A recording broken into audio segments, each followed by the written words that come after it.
What's going on, gang? Today we're going to check out another brand new solar panel. This one comes from Browey. It is a 120 watt solar panel, and as of right now, this is on sale on Amazon for 129 bucks.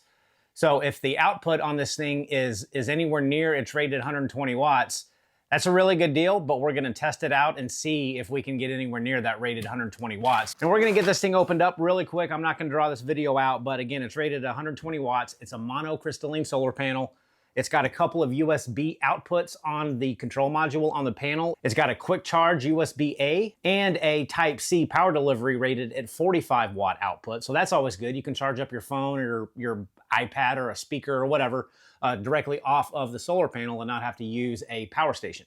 It's rated at 18 volts at 6.6 amps max output. This would be good for a 500 watt, 600 watt, even an up power station, because you're not going to cook that charge controller built into it. And it weighs nothing, 4.7 kilograms. You guys can do the math and convert that into pounds, but it doesn't weigh anything. So let's get this thing opened up real quick and get it out in the sun and see what we can get out of it. Comes packaged nice, lots of bubble wrap, foam. So you don't have to worry about damage in transit. So this size is very similar to one of my all-time favorites, Elecanta 120 watt solar panel, but very, very small. In fact, it might be a little bit smaller, but it is folded up 20.25 inches wide, and let's go 14 inches tall. And if you care about the depth, it's about 1.75 inches deep. So very, very small. So far, it feels good. Nice canvas outside material. This is IP68 waterproof rated, so you technically could probably leave this out in the rain. I still wouldn't recommend that, mainly because of this charge controller that's inside this little zipper pouch. Now the zipper pouch does have that little kind of, I don't really want to call it waterproof, but it does have a cover over the zipper, but I would still be worried. Silica gel, don't eat that. Instructions, you get quite a few of these little barrel adapters, which are always useful, even if you don't use them for solar panels. I find a use for these all the time. A couple of carabiners, there we go. So there probably will be some grommet holes where you can actually hang the solar panel up if you want to, and your DC cord. And this is going to plug directly into this control module here. And while I'm here, there we go. Okay, you actually get two quick charge USB-As and that one 45 watt power delivery. And then this is where you're gonna plug in that DC cord. And the length on it, 6 feet. So this is gonna plug in right here on the side. Oh, and they smartened up. A lot of these solar panels, when you have to plug in this DC cord, it falls out really easily, but this has a little twist lock on it. So when you plug this thing in, you turn it and it locks into place. That's a nice feature. It might not seem like a big deal, but that's nice. So that way this thing's not gonna get yanked out when you're setting it up and you accidentally pull on this a little bit. So good deal.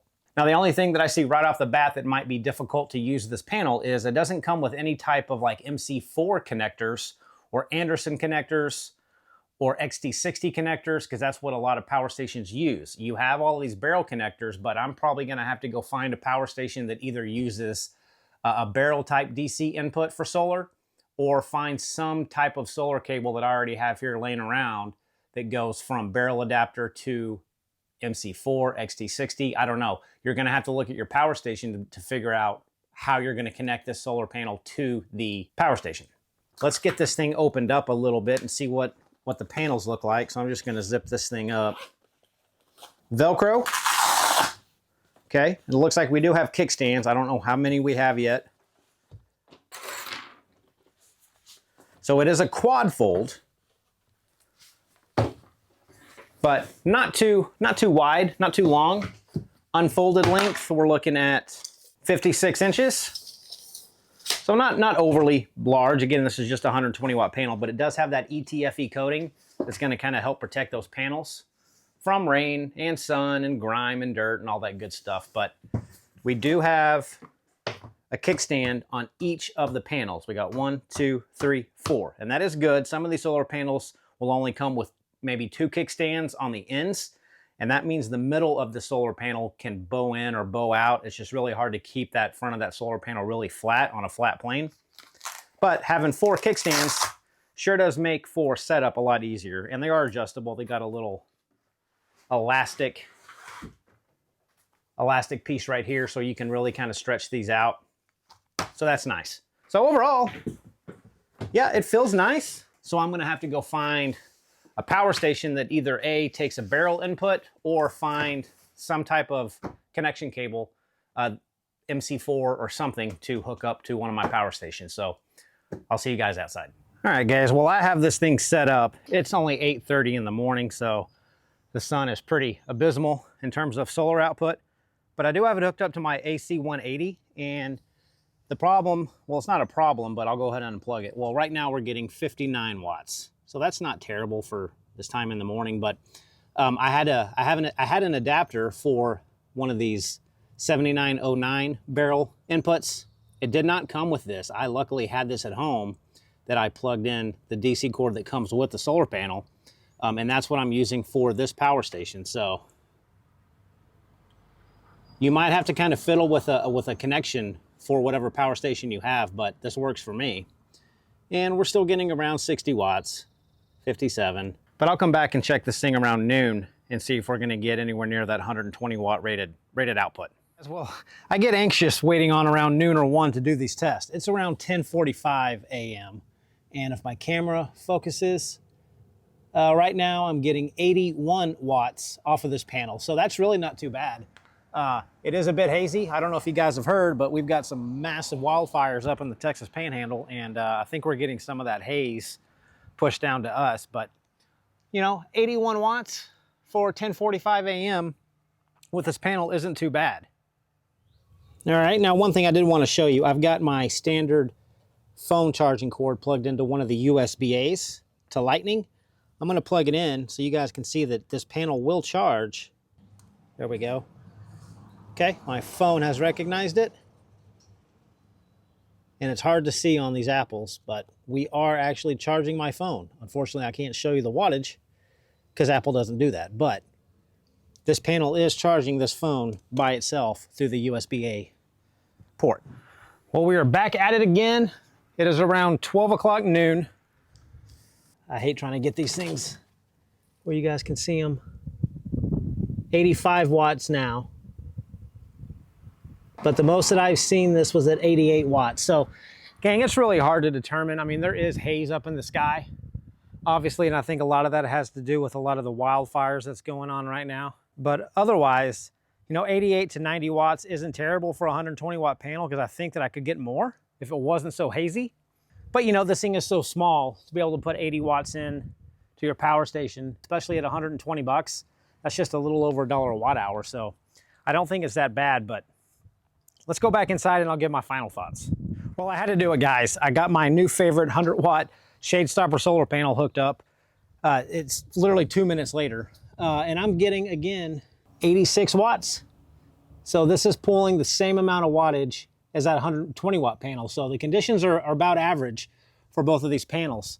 It looks like 86, 90 watts is about as much as I'm gonna get off of the conditions today. So that panel and the 120 watt panel both are giving me around 85 watts.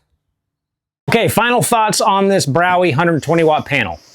I love the size of it, guys. For a 120 watt panel, assuming you can get up to that rated watts. Today was, again, tough conditions to get all that energy from the sun with it being so hazy. But look at the size of this. It is tiny. Let me show you compared to the 100 watt panel from Shade Stoppers that I have been gushing about for the last couple of weeks. Look at the size difference of that. This 100 watt panel is almost twice the size. Now the Shade Stopper panel obviously is only a single fold, so you only have 2 panels, where this one you have 4. But when it's folded up, this is gonna fit in a lot more smaller places, I guess, than this 100 watt panel. So I love the form factor. I love the size of this panel. It's built really well. The canvas around it feels nice. The zippers feel nice, all that boring stuff. Feels like a good panel. The only con that I have about this panel is I wish they would have sent other connections other than barrel inputs. Most of the smaller 500 watt and less power stations use these barrel connections, but I just wish they would have sent other things other than those. That's the only kind of con that I have with this panel. I really think I could have gotten up to around 100 watts, maybe even a little bit more if the conditions were better, but it's solar panel testing and it's really hard to have perfect conditions during these videos. So this is real world. This is what it would be if I was out camping and I needed to use a solar panel to charge up a power station. I would have gotten 80 to 90 watts today in real life. So that's what I'm going to show you. But I'll leave a link for this panel down in the description below. It's an Amazon affiliate link. Browey doesn't send me any money if you go buy these, but if you are interested, again, $129.99 right now on sale. Listed at $139, but there's a $10 off coupon from Amazon. So that's not a bad deal for a panel this size, this small, that could potentially output up to 120 watts in perfect conditions. So, gang, that's it for this Browey. Thanks for watching, and stay tuned. We'll see you next time.